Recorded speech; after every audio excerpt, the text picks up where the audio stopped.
The morning my brother stood up in front of the entire company board and called me a liability, I didn't cry. I wanted to. God, I wanted to. But I had spent 34 years learning how to keep my face still when the people I loved most decided to use me as a punchline.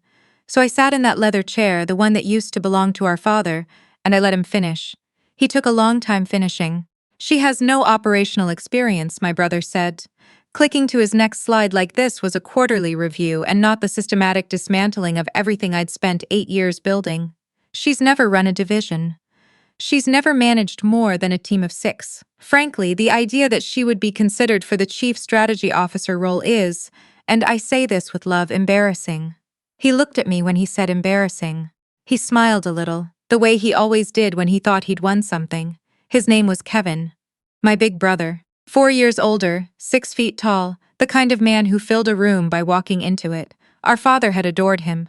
My father had built the whole company, Hargrove Industrial Supply, 40 years of commercial hardware distribution across the Southeast, and then handed Kevin the keys like it was the most natural thing in the world.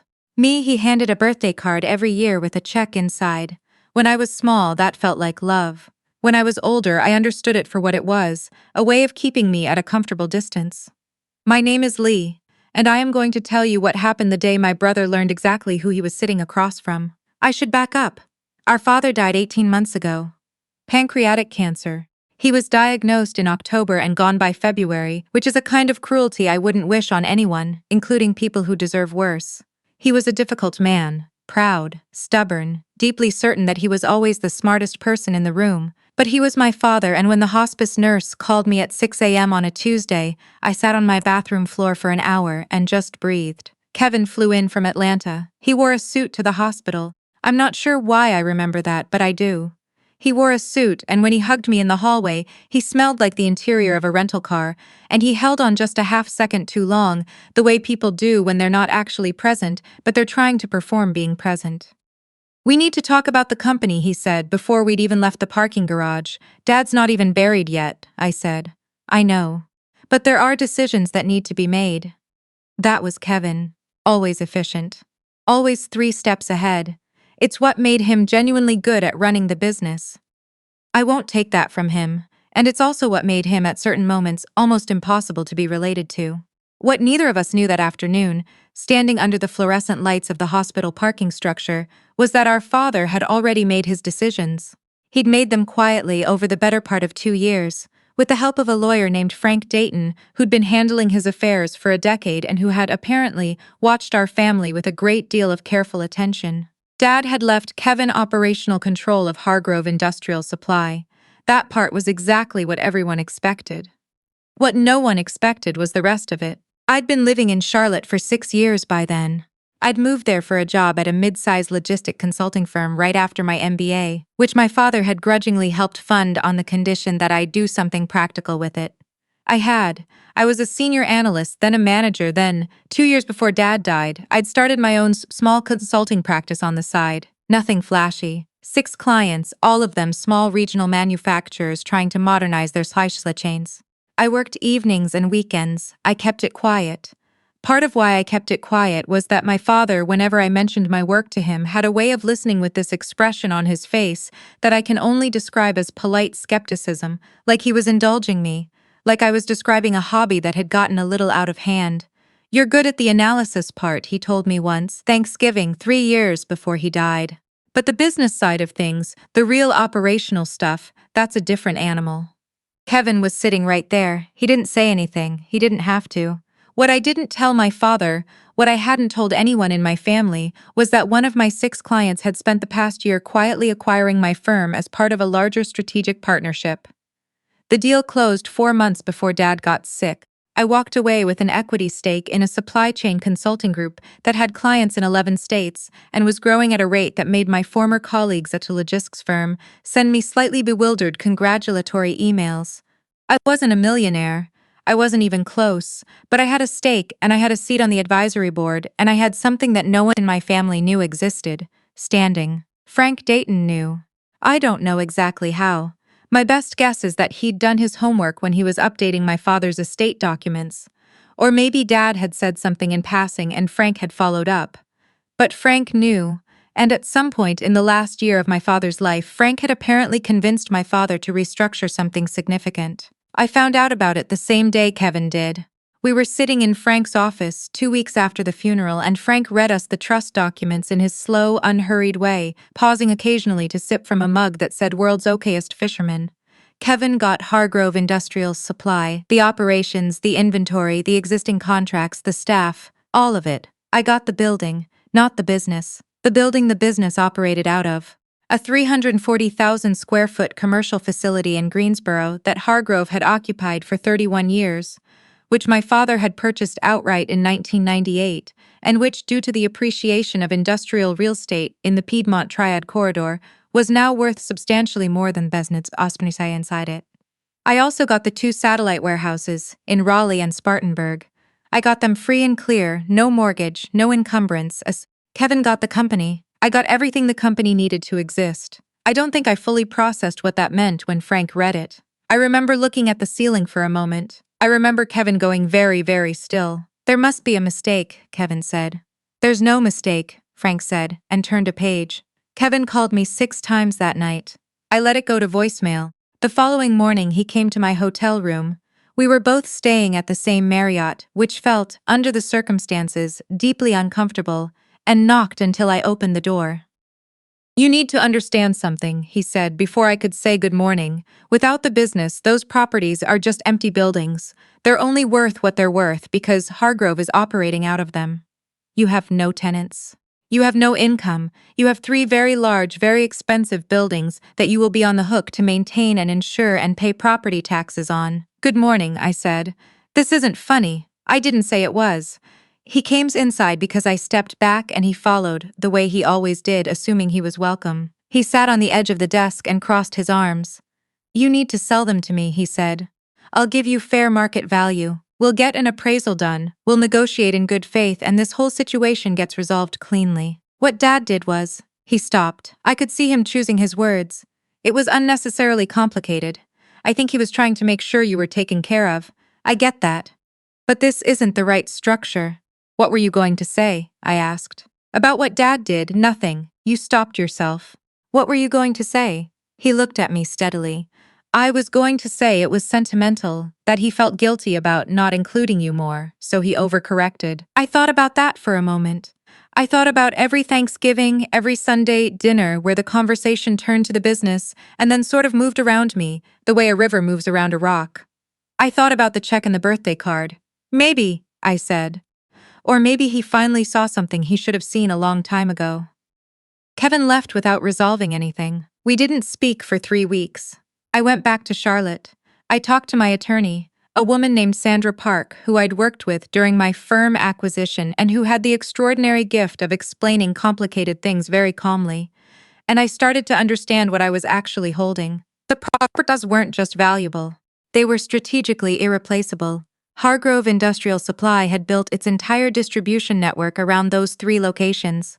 The Greensboro facility was the hub. It had the loading bays, the racking infrastructure, the truck access, the proximity to I-85 and I-40 that made it genuinely difficult to replicate.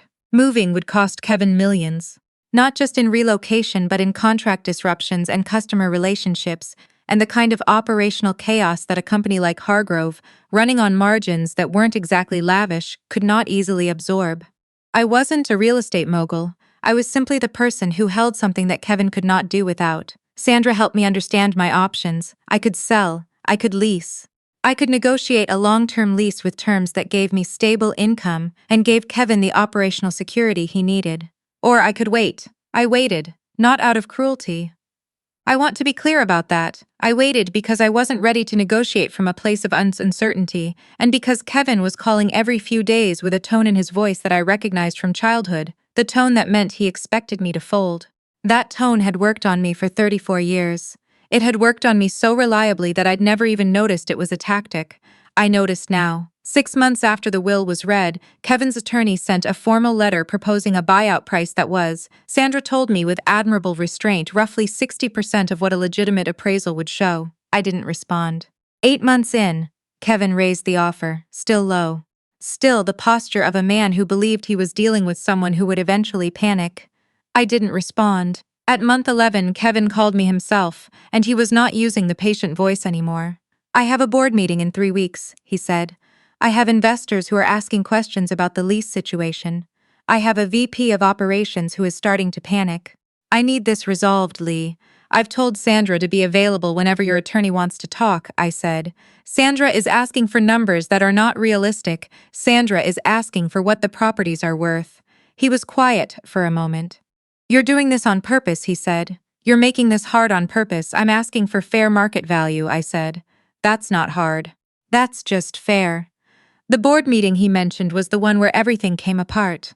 I hadn't planned to be there. I hadn't been invited. But Sandra had uncovered in her methodical way that Hargrove's operating agreement contained a provision put there by my father years ago and never removed that required board approval for any real estate transaction over a certain threshold. Which meant that if Kevin wanted to resolve the property situation in any direction, he needed a board vote. And the board, which included 3 outside directors my father had appointed, had asked to hear from both parties. I drove to Greensboro on a Wednesday morning in November. It was cold and flat, and the sky looked like the inside of a filing cabinet. I wore a gray blazer over a black turtleneck, and I had my folders, and I had Sandra on the phone until I walked through the door, and I was more nervous than I've been in my adult life. I sat at the far end of the conference table. Kevin sat at the head where my father used to sit. He looked at me when I walked in, and I could see him recalibrating, surprised that I'd come, annoyed that he was surprised. He introduced me to the board as his sister, and the way he said sister had a texture to it that I felt in my back teeth. He presented his case first. It was polished and confident, and it told a clear story. Leigh has no experience operating real estate assets. The current structure creates business uncertainty. The right resolution is a sale at a fair price, and here is what Kevin considers a fair price. One of the outside directors, a woman named Carla who'd been on the board since my father recruited her 15 years ago, looked at the number on the slide and then looked at me. Kevin saw her look at me. He didn't like it. I want to be transparent," he said, and I recognized this too. The pivot to sincerity, the tone he used when he was about to say something that benefited him while appearing to be generous. "My sister is not a business person. She never has been. Our father included her in this structure out of love, and I respect that. But love isn't a real estate strategy. What she's been advised to ask for isn't realistic, and frankly, continuing to hold these properties isn't in her interest either. She would be better served by liquidity." Carla looked at me again. "Miss Hargrove," she said, "would you like to respond? My name is Leigh Hargrove. I hadn't changed it when I got married. I'd never gotten married. I was 36 years old, sitting at a board table with my father's name on the wall behind me, and my brother had just told a room full of professionals that I was not a business person. I'd love to," I said. I took my time standing up. I walked to the presentation screen, and I pulled up the deck Sandra and I had prepared, and I started at the beginning. The current appraised value of all 3 properties by a licensed commercial real estate firm engaged 6 months prior. The comparable lease rates for equivalent industrial space in each market. A 10-year pro forma showing what stable lease income would look like against operating costs. The terms of the lease agreement I was prepared to offer Hargrove Industrial Supply, fair, structured, with clear renewal options and caps on annual increases. I also included, because Sandra had suggested it and I had agreed, a brief section on my professional background, my MBA, my years in logistics consulting, the acquisition of my practice, my current advisory role, not to brag, just to establish quietly that the person Kevin had described to this board and the person I actually was were not the same. The room was very quiet. Kevin said, "Those appraisal numbers are certified," I said, "by a firm that has no relationship with either of us. I'm happy to share their contact information." He was quiet. Carla said, "The lease terms you're proposing, you'd be open to negotiating those." "Within reason," I said. "I'm not trying to create hardship for the company. I'm trying to establish a structure that's fair to everyone." "This structure," Kevin said, and his voice had changed, gone flat and controlled, "is not what Dad intended." "I think it's exactly what he intended," I said. "He just never told either of us why." The board didn't vote that day. They took 2 weeks to review everything, and Sandra got 3 more calls from Kevin's attorney during that period, each one a little more accommodating than the last. I spent those 2 weeks in Charlotte working. I took a long walk by the reservoir one afternoon and called my mother, who had been divorced from my father for 20 years and lived in Asheville and had opinions about all of this that were simultaneously as very helpful and occasionally exhausting, and she said, "Leigh, baby, your father was not a simple man, but he watched you for 36 years. Give him a little credit." I thought about that a lot. The board voted to support a long-term lease arrangement, 15 years with 2 5-year renewal options. The rate was fair, not punitive, not charitable. Kevin's attorney and Sandra negotiated for another 3 weeks, and then we signed. Kevin called me the night before the signing. I picked up this time. "I need you to know," he said, "that I still think this structure is wrong." "I understand that," I said. "And I think what you've done here, the way you've handled this, it's not what family does." I sat with that for a moment. Outside my window, Charlotte was doing what it does on November evenings. Cars on the highway, someone's dog barking, the ordinary sound of a city that doesn't know or care about any of this. "Kevin," I said, "you told a room full of people that I'm not a business person. You've been telling people that, including Dad, including me, my entire life. What you did in that board meeting wasn't family either. It was just the version of it that you've always been allowed to get away with." He didn't respond. "I'll see you tomorrow," I said. "Bring a pen." We signed in Frank Dayton's office. Kevin wore another suit. I wore the same gray blazer. Frank had a notary there, and 2 associates, and there were quite a few pages to initial.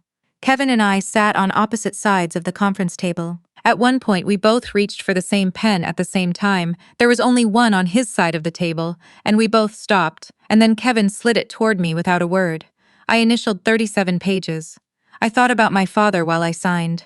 I thought about the birthday checks, and the Sunday dinners and the Thanksgiving when he'd said that's a different animal. I thought about the fact that he had never once, in my memory, told me he was proud of me. And I thought about how he had also, quietly, without anyone knowing, spent the last years of his life setting up the one arrangement that would make it impossible for anyone to overlook me ever again. Maybe it was guilt.